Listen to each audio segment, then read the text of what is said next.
Ngā Tāngata Taumata Rau.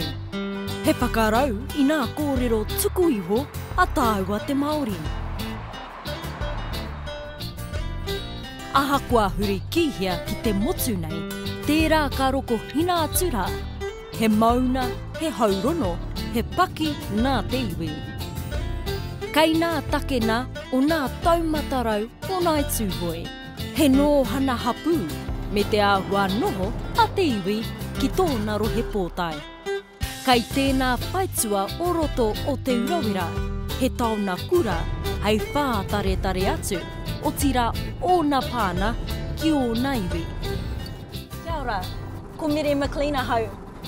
Kia haere tāua ki te whai I ngā kōrero a Ngā Tāngata Taumata Rau.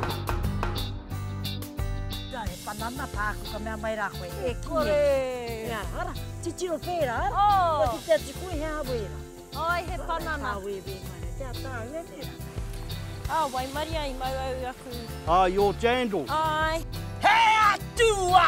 He tangata! Ne! Woohoo!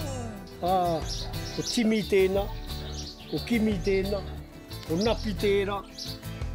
Anā taku pēpi mea ko mai lau tēnā he. Kene karakau noho he kiko tēnā. Koia nei te arona mā tātou. Kei nā whāruarua maha a ngā tamariki o te kohu, ki te iwi o tūhoi. He kupu kōrero ki o ngā marae, ki o ngā hapu, ki o ngā whānau. Nā kōrero whakaheke a kui mā, a koro mā. Ki ngā uri o te wā, ka ki anei, ko ngā Tāngata Taumata Rau, ko ngā tamariki o te kohu.